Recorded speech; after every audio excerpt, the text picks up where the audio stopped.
Welcome back to our YouTube channel. Today our topic is simple pendulum. आज आपका टॉपिक है simple pendulum. This is 7th lecture in SHM का ये हमारा 7th लेक्चर है। सिंपल हार्मोनिक मोशंस हम पढ़ रहे हैं, तो सिंपल हार्मोनिक मोशंस की ही हमारे पास सिंपल पेंडुलम है। सिंपल पेंडुलम में जो हमारे पास जो है यहाँ पर जो मोशन होता है वो सिंपल हार्मोनिक मोशन होता है, क्योंकि यहाँ पर हमारे पास जो है सिंपल पेंडुलम में हमारे पास जो बॉब जो है वो टू एंड फ्रो की फॉर्म में मूव करता है, स्मॉल ऑसिलेशन होती है। तो यहाँ पर भी एक एग्जांपल हमारे पास ये जो है सिंपल पेंडुलम की सिंपल हार्मोनिक मोशंस की एग्जांपल है।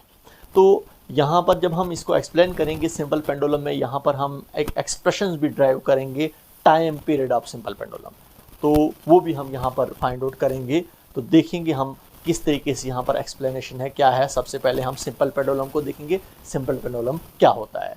तो देखिए सिंपल पेंडुलम में हमारे पास एक स्ट्रिंग होता है, ये हमारे पास एक स्ट्रिंग है और स्ट्रिंग के साथ हमारे पास इसके एक एंड पर यहाँ पर हमारे पास क्या होता है, एक बॉब होता है, एक पॉइंट मास होता है, एक बॉल की तरह हमारे पास होता है। और वो पॉइंट मास जो होता है हमारे पास वो अटैच्ड होता है स्ट्रिंग्स के एक एंड के साथ, और स्ट्रिंग का दूसरा एंड जो हमारे पास जो होता है एक रिजिड सपोर्ट के साथ हमारे पास जो होता है सस्पेंडेड फॉर्म में होता है। यहाँ पर एक सपोर्ट है, इस सपोर्ट के साथ ये धागा, ये स्ट्रिंग जो है लटका हुआ है, सस्पेंडेड फॉर्म में है, और इसके दूसरी एंड पर हमारे पास क्या है, एक बॉब है। तो इसको क्या कहा जाता है, सिंपल पेंडुलम कहा जाता है। यहाँ पर हम थोड़ा सा इसको फोर्स अप्लाई करेंगे, यहाँ पर एक्सटर्नल फोर्स इस बॉब पर ऐसे, और ये इस तरीके से ऑसिलेट करेगा, टू एंड फ्रो की फॉर्म में ऑसिलेट करेगा। तो यहाँ पर अगर हमारे पास ये जो यहाँ पर हमारे पास ये एंगल है, यहाँ पर किस एंगल पर हमारे पास ये ऑसिलेट कर रहा है, अगर ये हमारा थीटा जो होगा वो काफ़ी स्मॉल होगा, तो यहाँ पर जो हमारे पास जो ऑसिलेशन जो होगी इसकी क्या होगी, वो स्मॉल होगी। और ये जो हमारे पास जो होगा जब डिस्प्लेस होगा हमारा bob from mean to extreme की तरफ जब डिस्प्लेस होगा, तो यहाँ पर आपको जो डिस्प्लेसमेंट जो नज़र आएगी वो स्ट्रेट लाइन पर नज़र आएगी। तो ऐसे स्ट्रेट लाइन पर आपको नज़र आएगी। तो यहाँ पर हम कहेंगे कि ये हमारे पास ये भी एग्जांपल है किसकी, सिंपल हार्मोनिक मोशंस की, जब हमारा थीटा क्या होगा वो काफ़ी स्मॉल होगा, और इस केस में आपको ये जो डिस्प्लेसमेंट जो नज़र आएगी वो बिल्कुल स्ट्रेट नज़र आएगी।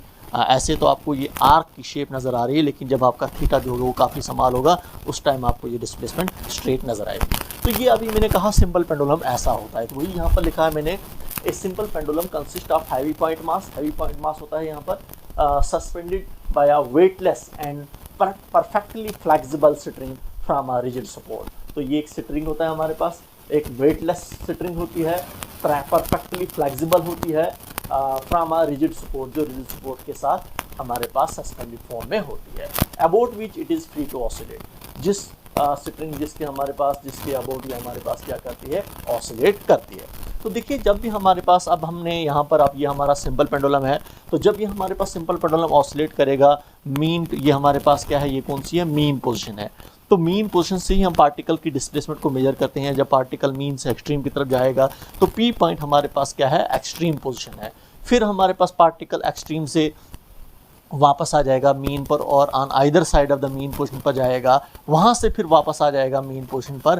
तो यहाँ पर हम कहेंगे इसका हम कहेंगे एक ऑसिलेशन कंप्लीट हो जाता है, हम कहेंगे एक साइकिल कंप्लीट हो जाता है, जब हमारे पास पार्टिकल मीन से एक्सट्रीम, एक्सट्रीम से मीन, फिर मीन से एक्सट्रीम, एक्सट्रीम से फिर मीन पर वापस आ जाता है, एक साइकिल कंप्लीट हो जाता है। एक साइकिल कंप्लीट करने में जितना टाइम लगता है उसी को कहा जाता है टाइम पीरियड। उसकी एक्सप्रेशन अभी हमने निकालनी है। तो देखिए यहाँ पर अभी मैंने आपको कहा, जब हमारे पास पार्टिकल मीन से एक्सट्रीम पर पहुँचेगा, यहाँ पर पहुँचेगा हमारा ये पार्टिकल, हम कहेंगे ये तो आपके पास बॉब है, एक पॉइंट मास है, जब यहाँ पर पहुँचेगा, तो जब यहाँ पर पहुँचेगा तो यहाँ पर इस पॉइंट मास पर वेरियस काइंड्स की फोर्सेस लगेंगी। यहाँ पर एट पॉइंट पी पर, वो यहाँ पर लिखा है मैंने, various forces acting on P. इस पी पॉइंट पर हमारे पास, जब हमारे पास पॉइंट मास हमारे पास कहाँ पर पहुँचेगा, पी पर पहुँचेगा, तो इस पर वेरियस फोर्सेस लगेंगी। कौन कौन सी फोर्स लगेगी, पहला वेट, mg, वेट हमारे पास किस होता है, mg की होता है। आप Bob vertically acting vertically in downward direction. देखिए एक तो हमारे पास जब बॉब यहाँ पर पी पॉइंट पर पहुँचेगा तो इसकी जो, इस बॉब का जो वेट होगा, वेट क्या होती है, फोर्स होती है। तो आपको पता ही है वेट हमेशा और हमेशा वर्टिकली डाउनवर्ड डायरेक्शन में होगा, और वो वेट किसकी होता है, mg की होता है। और यहाँ पर इस पॉइंट पी पर हमारे पास, जब हमारे पास बॉब पी पॉइंट पर पहुँचेगा तो एक फोर्स लगेगी, वेट एक फोर्स है, वो कहाँ की लगेगी, कहाँ की तरफ लगेगी, वर्टिकली डाउनवर्ड डायरेक्शन में लगेगी। दूसरा हमारे पास है टेंशन इन द स्ट्रिंग। अब दूसरा हमारे पास ये स्ट्रिंग, जब यहाँ पर हमारे पास ये बॉब यहाँ पर पहुँचेगा तो ये स्ट्रिंग है, धागा है, तो tension in the string along PS, तो हमारे पास जो है इस धागे पर फोर्स लगेगी कहाँ की तरफ, खिंचाव लगेगी कहाँ की तरफ, upward direction along PS, P to S, यहाँ पर S पॉइंट है जहाँ से हमारे पास ये लटका हुआ है, स्ट्रिंग लटकी हुई है। तो टेंशन जो लगेगी, ये जो हमारे पास धागा जो है इसकी वजह से इस पर खिंचाव लगेगी कहाँ की तरफ, उसको क्या कहा जाता है, टेंशन कहा जाता है, जिसको हम T से रिप्रेजेंट करते हैं, वो कहाँ की तरफ, अपवर्ड डायरेक्शन में है। इसका मतलब इस बॉब पर फोर्स लगेगी किसकी वजह से, एक टेंशन की वजह से भी, टेंशन लेकिन जो टेंशन जो लगती है वो किस पर लगती है, वो इस धागे पर लगती है, कहाँ की तरफ, अपवर्ड डायरेक्शन में। तो दो तरह की फोर्सेस लगेंगी, एक टेंशन लगेगी वो कहाँ की तरफ, अपवर्ड डायरेक्शन में अलोंग PS, इस धागे पर लगेगी फोर्स, वो कहाँ की तरफ होगी, अपवर्ड डायरेक्शन में होगी। और दूसरा हमारे पास जो है यहाँ पर इस पॉइंट P पर लगेगी दूसरी फोर्स जो लगेगी वो वर्टिकली डाउनवर्ड डायरेक्शन में लगेगी, वो हमारा क्या होगा, वो वेट होगा। तो इसका मतलब दो तरह की फोर्सेस लग रही हैं, एक वेट वर्टिकली डाउनवर्ड डायरेक्शन में बॉब की वेट की वजह से, दूसरा टेंशन जो स्ट्रिंग पर लगती है वो कहाँ की तरफ लग रही है, अपवर्ड डायरेक्शन में। और ये दोनों फोर्सेस लग रही हैं कहाँ पर, एट पॉइंट P पर लग रही हैं, दोनों तरह की फोर्सेस। तो ये दो फोर्सेस लग रही हैं यहाँ पर। अब देखिए जो हमारा वेट जो mg जो हमारे पास जो है, इसको रिजॉल्व किया गया है दो कंपोनेंट्स में। जैसे यहाँ पर आप देखोगे, थीटा है आपके पास, यहाँ पर रिजॉल्व किया गया है इसके दो components, one is mg cos theta और दूसरा हमारे पास क्या है, mg sin थीटा। ये जो mg sin थीटा जो है, it is towards the mean positions, it is towards the mean position. जब हमारे पास पार्टिकल मीन से एक्सट्रीम पर चले जाता है, P पॉइंट पर पहुंचता है, पार्टिकल फिर वापस आ जाता है अपनी मीन पोजीशन पर। किस फोर्स से पार्टिकल वापस आ जाता है मीन पोजीशन पर, उस फोर्स को कहा जाता है रिस्टोरिंग फोर्स। और यहां पर रिस्टोरिंग फोर्स कौन प्रोवाइड करता है, which component is responsible for producing restoring force due to which the particles comes back in its mean positions. अगर हमारे पास बॉब P पॉइंट पर पहुंचा तो बॉब जो वापस आ जाता है वो अपनी मीन पोजीशन पर फिर से वापस आ जाता है, O की तरफ वापस आ जाता है। वो अगर वापस आ जाता है अपनी मीन पोजीशन पर तो वेट का एक कंपोनेंट काम करता है, जो कंपोनेंट रिस्टोरिंग फोर्स प्रोड्यूस करता है, जिसकी वजह से पार्टिकल वापस आ जाता है मीन पोजीशंस की तरफ, P से O की तरफ वापस आ जाता है। और वो कंपोनेंट वेट का कौन सा होता है, that is mg sin theta. तो यहां पर सिंपल पेंडुलम में रिस्टोरिंग फोर्स जो प्रोड्यूस करता है, रिस्टोरिंग फोर्स जो बनाता है, वो वेट का कंपोनेंट है, mg का कंपोनेंट है। कौन सा कंपोनेंट, mg sin थीटा। तो mg sin थीटा जो हमारे पास जो है, यही रेस्पॉन्सिबल है रिस्टोरिंग फोर्स बनाने का, जिसकी वजह से पार्टिकल वापस आ जाता है अपनी मीन पोजीशन पर। क्योंकि रिस्टोरिंग फोर्स तो आपको मैंने पहले ही बोला है, रिस्टोरिंग फोर्स कौन सी फोर्स होती है, वो फोर्स होती है जिस फोर्स की वजह से पार्टिकल एक्सट्रीम से मीन पोजीशन पर वापस आ जाता है। और यहां पर mg sin थीटा ये काम करता है।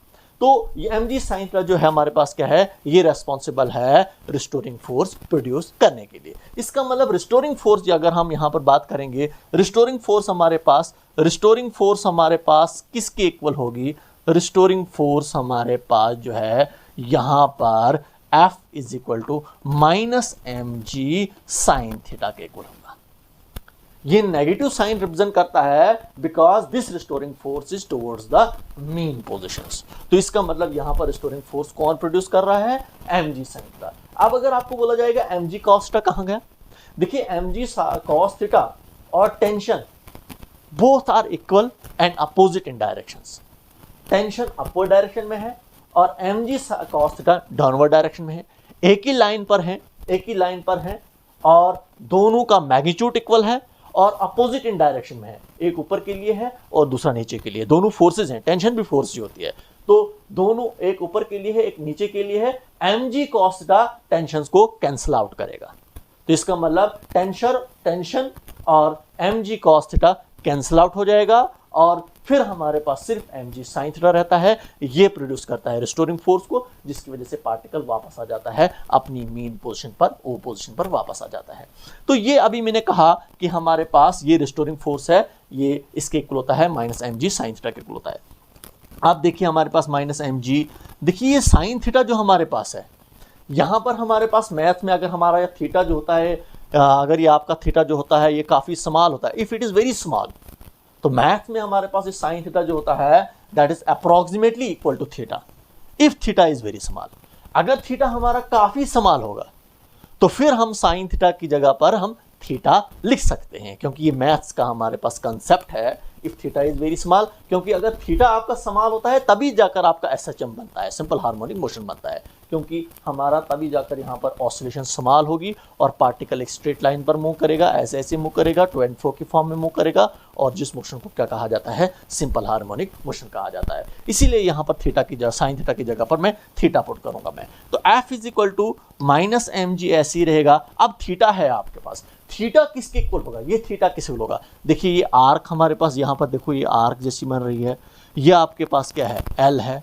तो आपको पता ही है, क्योंकि हमारे पास जो है यहाँ पर अगर आपको दिखाऊंगा, ये आपके पास आर्क है, इस आर्क की लेंथ कितनी है, वाई है, और ये आपके पास क्या है, आपके पास ये एल है, और ये आपका थीटा है। आपको पता है थीटा जो होता है हमारे पास एंगुलर डिस्प्लेसमेंट जब हम निकालते हैं तो वो किस होता है, that is length of arc. ये आपके पास आर्क है, आर्क कितनी है आपके पास, वाई की इक्वल है। और जैसे हमारे पास इसको सर्कल में रिप्रेजेंट करेंगे, ऐसे हमारे पास सर्कल में, तो एल हमारे पास क्या बनेगा, रेडियस बनेगा। तो length of arc divided by radius, radius कितना है, एल के इक्वल है, किसके इक्वल है, एल के इक्वल है। तो ये आपके पास थीटा आता है, थीटा वाई अपान एल के इक्वल आएगा, क्योंकि यहाँ पर एंगुलर डिस्प्लेसमेंट, थीटा हमारे पास क्या है, एक एंगुलर डिस्प्लेसमेंट है। तो एंगुलर डिस्प्लेसमेंट जो होता है हमारे पास वो किस होता है, length of arc divided by radius vector के इक्वल होता है। और यहाँ पर रेडियस क्या है, एल है, और आर्क की लेंथ कितनी है, वाई है, इसका मतलब थीटा जो आएगा वो वाई अपान एल के इक्वल आएगा। इसीलिए मैं थीटा की जगह पर मैं क्या लिख सकता हूँ, मैं वाई अपान एल लिख सकता हूँ मैं। ये आपके पास इस इक्वेशन को इक्वेशन फर्स्ट ले लेंगे हम, ये आपके पास क्या है, इक्वेशन फर्स्ट है। इसके बाद also we know that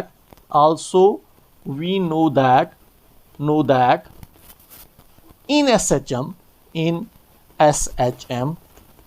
SHM में हमने पढ़ा था, सिंपल हार्मोनिक मोशन में पढ़ा था, यही रिस्टोरिंग फोर्स हमारे पास माइनस के वाई के इक्वल भी होती है। के हमने पढ़ा था फोर्स कांस्टेंट या स्प्रिंग कांस्टेंट हम कहेंगे इसको, और वाई क्या होता है, डिस्प्लेसमेंट होता है। अभी हमने ये रिस्टोरिंग फोर्स निकाली, और ये रिस्टोरिंग फोर्स अभी हमने निकाली, और एसएचएम में भी हमारे पास ये रिस्टोरिंग फोर्स किस होता है, वो माइनस के वाई के इक्वल भी होता है। तो from equation first and second ये दोनों हमारे पास क्या है, इक्वल है। When left hand side equal to left hand side, right hand side should be equal to right hand side. तो हमारे पास from equation first and second, तो हमारे पास ये किसके इक्वल आएगा, अभी हम यहाँ पर अगर फाइंड आउट करेंगे तो minus K Y is equal to minus M G L Y के इक्वल आएगा। ये आपके पास आ रहा है, और यहाँ पर हमारे पास जो है माइनस माइनस गेट कैंसल्ड, ये कैंसिल आउट हो जाएगा, और आपके पास क्या आ जाएगा, सॉरी यहाँ पर y अपान एल है, ये y अपान एल है, y upon L, L y get cancelled, you get k is equal to M G divided by L. तो ये आपके पास क्या है, एल है। ये हमने k निकाला, स्प्रिंग कांस्टेंट जिसको कहा जाता है, ये अभी हमने निकाला। तो या हम फोर्स कांस्टेंट भी हम इसको कह सकते हैं।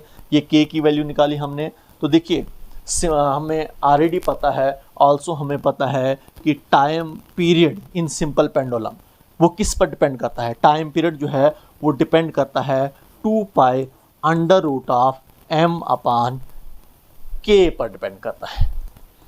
m इज इसको कहा जाता है इनर्शियल फैक्टर, या हम कहेंगे मास ऑफ दिस बॉब, और k क्या होता है, इसको कहा जाता है स्प्रिंग फैक्टर, जो अभी हमने निकाला, जिसको हम बोलते हैं स्प्रिंग फैक्टर कहो, या स्प्रिंग कांस्टेंट कहो, या फोर्स कांस्टेंट कहो आप, जो अभी हमने निकाला। तो आल्सो हमें पता है टाइम पीरियड जो होता है वो 2 pi under of m upon g equal होता है। Time period in simple pendulum ये किसी होता है, इसके इक्वल होता है। तो यहाँ पर देखिए हमारे पास t ऐसे ही रहेगा, 2 पाई ऐसे ही रहेगा, m ऐसे ही रहेगा। तो हम k की जगह पर k की वैल्यू को पुट करेंगे, k किसके इक्वल है, M G divided by L के इक्वल है। तो यहाँ पर m गेट कैंसल्ड, इसका यहाँ पर रेसिप्रोकल होगा, g बाई एल का रेसिप्रोकल होगा। तो टाइम पीरियड आपके पास कितना आएगा, time period is equal to 2 pi under root of L upon g, ये आपके पास आ रहा है, क्योंकि इसका रेसिप्रोकल होगा तो एल अपान जी आएगा। इसका मतलब देखिए टाइम पीरियड जो आपका डिपेंड करता है, एक तो डिपेंड करता है लेंथ ऑफ द स्ट्रिंग पर, और दूसरा हमारे पास एक्सेलरेशन ड्यू टू ग्रेविटी पर डिपेंड करता है। जी क्या है? एक्सेलरेशन ड्यू टू ग्रेविटी, इस पर डिपेंड करता है।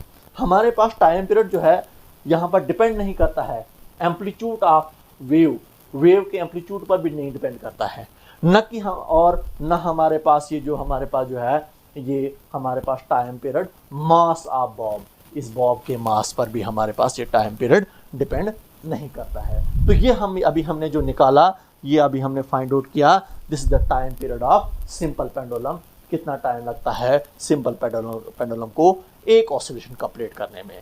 जैसे हमारे पास पार्टिकल मीन से एक्सट्रीम, एक्सट्रीम से फिर मीन, मीन से फिर एक्सट्रीम, एक्सट्रीम से फिर मीन पर वापस आ जाएगा, तो एक चक्कर कंप्लीट हो जाता है।